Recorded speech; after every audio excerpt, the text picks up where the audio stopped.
I'm Kendall Hinton, and this is my why.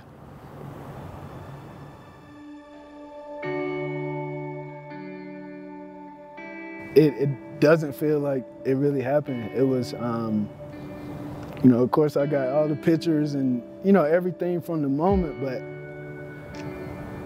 just being in that moment, it was a flash. You know, I remember parts, you know, but it was so surreal. It was, yeah, it's hard to put into words, yeah. The position I was put in at quarterback, you know, that was a blessing in itself. That was a privilege to me, so I don't know, I look at it differently than a lot of people probably do. I don't want that to be my legacy or you know, what I'm remembered by, but I'm definitely honored. That's how I start my career. You know, who else can say, you know, they start their career with a totally different position and end up in the Hall of Fame. But no, I think I want to leave a much bigger legacy than just the emergency quarterback. Play fake, Bridgewater throws in the flat, catch, touchdown Denver, Kendall Hinton. A huge touchdown for Kendall Hinton, his first NFL touchdown. When I signed as a free agent in, is that 2020? Yeah. Yeah, it was exciting. It was, you know, it was anxiety, it was nerves, it was a bunch of different feelings. I think when I got here, it was definitely humbling. You get up here and you know, you're with all these professionals. You know, everybody comes from, you know, being the guy, and you know, you get out here as a free agent, you don't get the same love as, you know, early draft picks. You know, so you gotta learn and you gotta perform fast because they don't have the patience that you would have with draft picks. So I got up here, you know, a lot of nerves, so I struggled at the beginning, and yeah, it took a few weeks. It took getting cut and coming back to kind of get some confidence and feel like I belong here. So it was a roller coaster when I first got here, for sure. I remember he's an extremely tough guy, super raw. You know, only played receiver for a year. It's hard to come into the NFL and really have never, you know, owned that position. It's hard enough when you own that position to play. And you know, when he came in, you know, he's a fantastic young man. So when he came in, he sat down and he said, "Coach, what do I got to do? You know, what do I got to do to get better, to get back in this league?" And so he sat down and I gave him a list of things that he needed to do. But I also knew, you know, how this works. All of a sudden, you know, 6, 7, 8 weeks later, we could be calling him back. And I said, if that happens, I want to see improvement in these areas so that it doesn't happen again where we waive you again. And that's kind of how it started. I mean, not to be pessimistic, but it was COVID season. Guys weren't getting calls. You know, I've been playing the position for 1 year. It was just a bunch of different factors, different reasons why, you know, things might not have went the way they did. But yeah, when I got cut, I never would have thought I'd be back in Denver, you know, 6 weeks later. The marquee headline seemingly is the quarterback situation here in Denver and the sudden emergence and thrust of 23-year-old undrafted wide receiver Kendall Hinton into the starting quarterback spot. It was a strange night. You know, it was a Saturday walkthrough, and I remember Patrick Smythe taking our quarterbacks off the field as I was walking onto the field. And I'm like, that's odd. You know, usually you do interviews 2 minutes before we're about to practice here.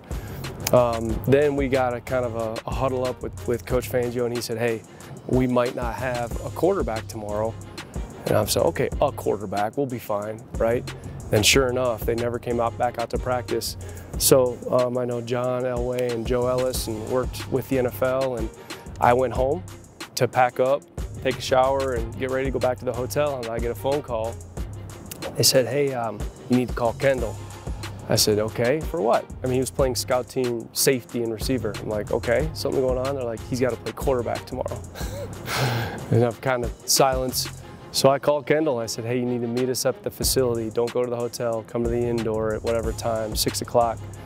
And you're going to start at quarterback for the Denver Broncos tomorrow. And we got to get you ready. And we have less than 12 hours to do it. Yeah, I was like, no, you got to be messing with me. Yeah, I had no idea until he called me that night. My first impression was like, yeah, they're probably waving me this, unfortunately, this afternoon. And yeah, so he calls me and tells me that it was unreal. You know, I had to call my parents and just make sure this is reality, this is really happening. So I got here probably about 7:30, and I walk up to the offices in the facility, and it was just dead silence up there. All the offensive coaches were up there waiting for me, and you could just see it in their eyes. You know, the position we were in, and you know they were stressed, as they should be. You know, I'm stressed. Never played an NFL game before. You know, so we try to get in a few plays, drew a few things up. We call all the offensive guys back here, and we have a walkthrough, about 30-minute, 40-minute walkthrough that night, about 8 o'clock, to try to prepare for the next day. There's a lot of things you got to worry about. You know, the O-line, you know, getting teed off on because they know you're not throwing it. Wideouts out there, block. I mean, there's a lot that goes into it other than Kendall's just got to play quarterback. And so we wristbanded a handful of things we thought he could do. Came in here, practiced it. The offense left, went to the hotel. Me, Coach Shula, Kendall stayed here and I played running back for him, tight end for him, receiver for him, made him call the play. I'd run out there, be his primary receiver or tailback so he could get it, and for about an hour. That's how we did it. And then the next day, met us at the stadium about 4 hours early and did it again. And there was no one at the stadium because of COVID, so we used one of those big rooms in Mile High and did the whole thing for about 2 hours. That's how we did it. It was helpful. It was good to get back in, you know, kind of a quarterback rhythm and mind space. But it's so hard to prepare for playing quarterback in the NFL. So I think Sunday, the one class I did complete, we had worked that for, you know, that's probably the most rep play we ran. So, you know, that's what made it so exciting was, you know, we practiced that a lot. He told me, like, we're going to hit that. So it was cool to see that coming to fruition on Sunday. But other than that, it was just just trying to get through really. Yeah, the game plan was totally different from what we had practiced. Shotgun snap, rolls to his right, sets up a screen pass, and Noah Fant has it. Fant's got some room to run, 35-40. He may have a first down as he's tumbled out of bounds into the New Orleans sideline right at the sticks. There's the first completion of Kendall Hinton's career. Coming into Sunday morning, I think it had kind of flipped in. It was like, you know, you're about to play one of the best defenses. You never played in the NFL before. Haven't played quarterback in years. It's a lot hanging against me, so I just wanted to go out there and have fun and, you know, and try to put on the show. Like, I honestly wanted to have a great performance. And yeah, compared to what I did, you know, that I feel like, you know, I have a lot more potential than what I showed. But you know, that was my mindset that morning. Like all right, all the jitters, and let's go perform. Let's make something happen. It's your first opportunity to show what you got. So nobody expects you to go out there and light it up. You know, that we were in a really tough position. So let's just go have fun. If we don't do anything else, let's go have fun and do the best we can. So it was no reason to stress, you know. That was what was neat about it. You know, the team came together and everyone had his back because of the kind of person he is. You know, they wanted him to see him do well. And we wanted to win the game. I mean, you know, anytime you step out there, you want to win. So it was twofold, taking care of Kendall, trying to win the game. But everyone was extremely supportive. We were supportive. Hey, you're going to make a mistake now. I mean, Tom Brady makes mistakes, and he's been doing it for 20 years. You've been doing it for 12 hours. So don't get too up, too down out there. Just, you know, let it come to you, and don't do too much. And don't worry about making mistakes, and go have some fun. I mean, at this point, right? So that's what we told him. I remember my first play, I got in, my hands were shaking. I was nervous about dropping the first snap. I rolled out, couldn't see anything. I think I threw the ball away. And I think that's when I realized, like, oh, this is going to be a long day. You know, guys were back there a lot faster, couldn't see anything. Yeah, just running for my life. So I realized quickly that, yeah, this is it.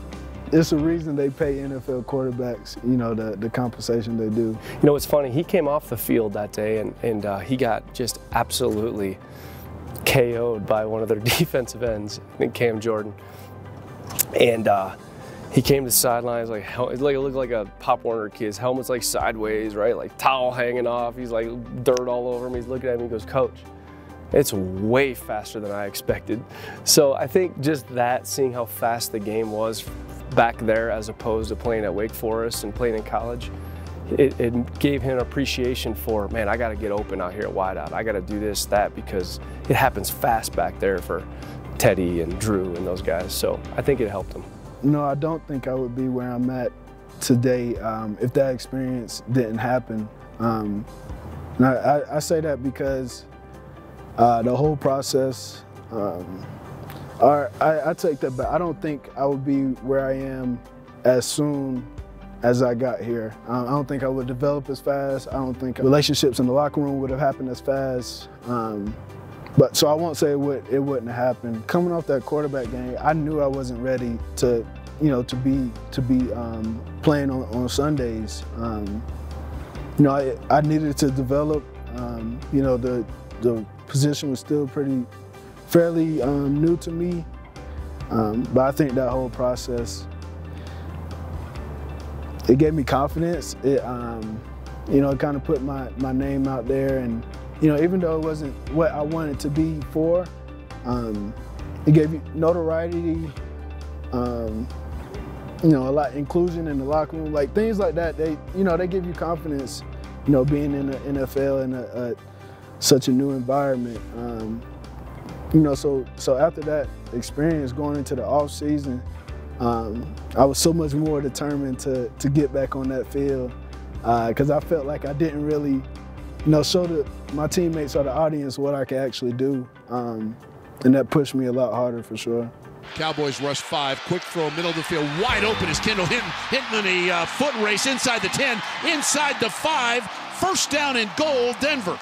He's developed a ton. I mean, his growth has been like that ever since he came back here. And the reason is he's an extremely coachable young man. He'll hang on every word you tell him.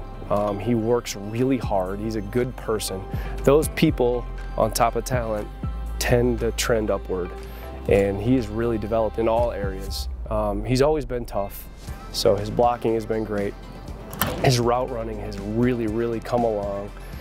Press coverage he's gotten really good at, and he's going to continue to get better. He's just scratching the surface of what he can do. He's always going to be in the right spot. He's extremely smart. So I've seen him grow in just every area, you know, which has been really fun, and hopefully we can continue to watch him grow. You know, it's funny, I always dreamed of playing quarterback in the NFL, you know, growing up, but my first catch meant 10 times more than, you know, my first pass, just because that was something that, you know, I got picked here to play, and I worked so hard to, you know, to become an NFL wide receiver. So it was just good to, you know, see those things, you know, finally happen, the work pay off. The Kendall that I want to be known for, that's tough.